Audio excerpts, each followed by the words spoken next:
want to pause and talk about your journey of really allowing your soul to find its authentic expression in your human body, because I think, you touched on something there that is, such a big conversation right now, and a confusing conversation for a lot of people, and an emotionally charged conversation for a lot of people, right?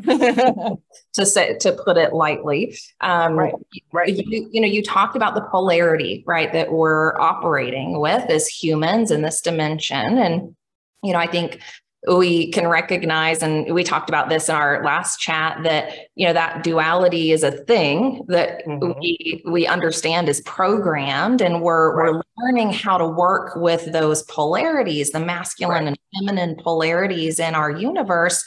And it's not a one size fits all, right? It's not a this or that. There's also this whole spectrum in between, right? Like there's this whole expression of masculine and feminine energy that we move between, no matter what our body is, right? And our soul has had all of these other experiences, right? In my early, I'll just share for the audience, in the first 30 years of my life, while I, identify as female and I am in what I feel like is a female body, I felt more masculine in a lot of the way I had to operate in the world, and in the way a lot of my energy just expressed itself. And so I think we all find ourselves kind of floating right between these energies. And it's, to me, this really cool thing that's happening right now as part of our evolution as humans is to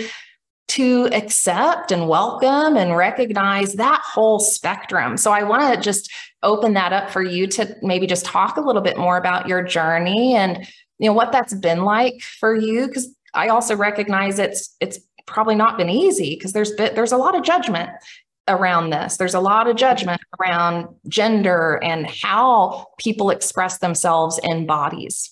And that's what we're working through as humans right now. So maybe just share a little bit more about how that has been for you, and what to be true about that spectrum.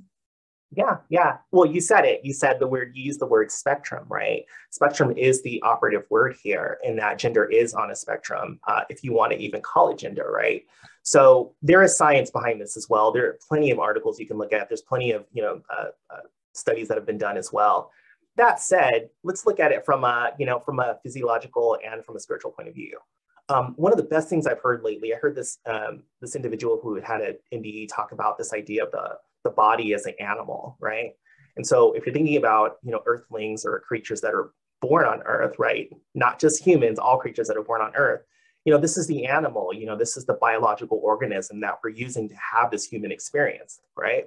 And so the soul, as you said, which I love the fact that you said that, because it's a conversation I love having with people. The soul has had many experiences. So I like to think of the soul as transgender, actually. Transgender being a word, right? I mean, I know people don't like that word, it used to be transsexual, whatever, what I'm saying? But transgender is a word, right? It isn't a word that everybody identifies with. I identify with it because I'm in a constant state of transitioning into who I am. And I'm always going to be in that state. I'm always going to be in that place. I'm never at a fixed point. No one's ever at a fixed point. And so for me, it's, the unit of consciousness, which is the soul, working with the animal, which is the body, or working with the biological organism to bring out certain types of experiences that help to expand the soul and help to expand consciousness singularly and collective consciousness, collectively, if you will. But we are all one. That being said, the ego has a purpose as well. The ego is how we're able to see these variations between light and dark. When I was in the arts high school that I went to, I had a fantastic drawing painting teacher by the name of Carol Treat, amazing art teacher. And, amazing, in regards, especially to teaching photorealism and realism. I've had all these fundamental classes and stuff too, and this fundamental training, but she would talk about this idea that in life, there are no lines. So in this reality frame, when you're talking about how this reality frame is rendered, we have this thing called realism. We see things photorealistically, optically speaking. for those who see with their eyes, right? For those who can't see with their eyes, it's more about feeling and hearing, if you will. But with those who see with their eyes, we're seeing this type of photorealism where we don't see lines. You see variations between different types, different values of light. And that's how you understand borders and structures and the difference between this point right here and that point, the difference between this edge, that door, that opening, that portal, whatever it is.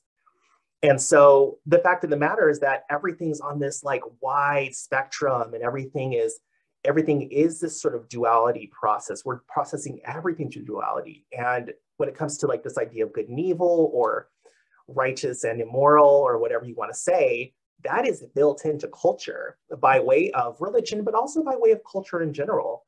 And so we have to understand that we're still working through all of that societally and just in various groups and in various spaces. And depending on which culture you're born into, that may be an even heavier energy that is being, trying to be sort of dissolved or trying to be incorporated in more of a holistic way. But I don't know, it really depends on, your place in it. And it's, as some of us would say, what you signed up for.